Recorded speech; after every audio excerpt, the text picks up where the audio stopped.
Hi Mr. Mendoza, my name is Philip Clarence Buenaventura from 19 Plate, and I am going to demonstrate how to make a cable LAN wire. Step 1. Skin up the cable jacket with the cable stripper.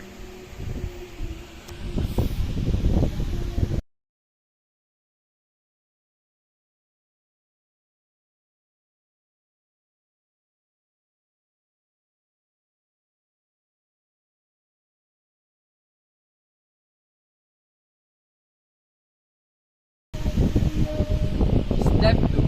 Untwist each pair and straighten each wire.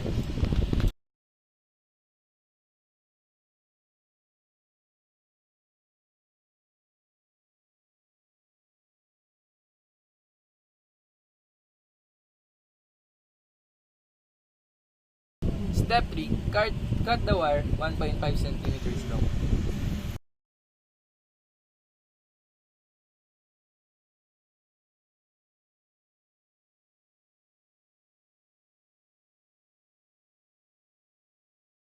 Step 4. Insert the wire into RJ45.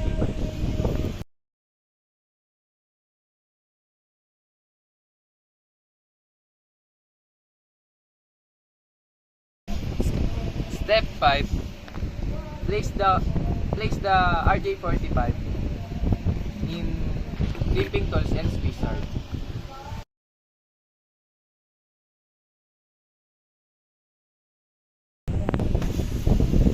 Step 6. Use the cable tester to test the cable for proper continuity.